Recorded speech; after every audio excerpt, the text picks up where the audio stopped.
My name is Ainsley Watts, and this is my literacy narrative. The sixth grade was the first time I ever had multiple teachers for different classes. Although this only meant switching between two classrooms, it really helped me focus on the subjects they were teaching. One teacher for math and science in the morning, and the other for English and history in the afternoon. The bond I had with both teachers was amazing. They almost had a good cop, bad cop routine going, because my English teacher was much more lenient, which created a strong bond between me and the whole class.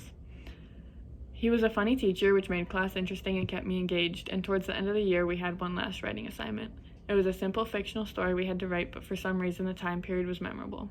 I was excited because it was almost summer, my birthday was in June, and I was going to spend it with my friends, yet sad because I knew I would never have a class this close. It was May when the assignment was introduced to us, and we finished it in June. It was a simple story that wouldn't change my grade or make my teacher appreciate me more, but I fixated on making it the best story I had ever written.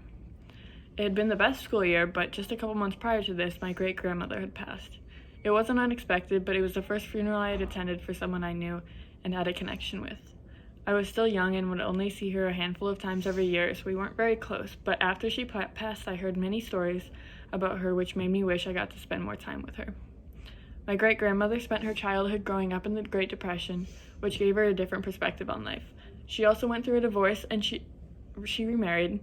Her husband passed before she did, and writing poetry was her lifeline during some of her lower points. My grandmother and her siblings had been going through her stuff, and at a family gathering they brought up her poetry. My interest in writing hadn't made any sense until they started telling me about stories about her admiration for writing.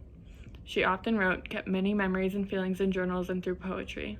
Many of her stories are personal, some about family history, others were about shared memories, and most of them were shared with her children.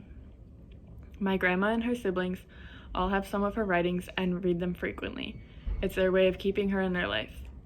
My grandmother's siblings picked up on the habit of writing and passed it to their children. My grandma focused more on reading than writing, and she never pushed me to write, but I've always found comfort in writing, which makes me think my grandmother had a much bigger impact on my life than I had previously thought. When I was brainstorming ideas for this project, this was not my first idea that came to mind, but it's a memory that I hold close to my heart.